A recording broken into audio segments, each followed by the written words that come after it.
sono dei cittadini in uniforme che hanno deciso e scelto di essere al servizio del proprio paese. Parla con fierezza dei suoi uomini, cittadini soldati al servizio dell'Italia. 1041 di loro ogni giorno sono impegnati nelle regioni dell'area nord nell'operazione Strade Sicure. Comandante delle forze operative nord, il generale di corpo d'armata Amedeo Sperotto traccia un bilancio degli 11 anni di quella che è diventata la più longeva operazione di garanzia e salvaguardia dell'esercito.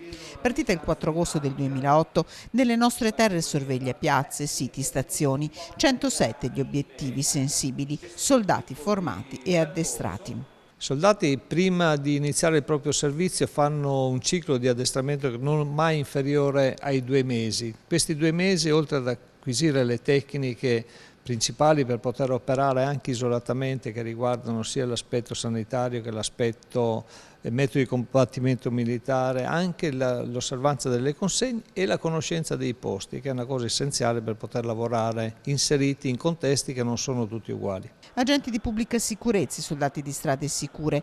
Da gennaio le pattuglie hanno eseguito una quarantina di arresti in totale, 23 a Trieste, 3 a Venezia, eseguito oltre 23.000 controlli.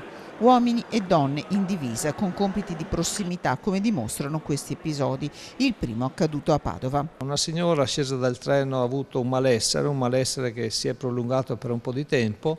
Questo soldato, autorizzato dal suo capo pattuglia, è stato vicino a questa signora, gli ha consentito di recuperare, ma non è l'unico caso.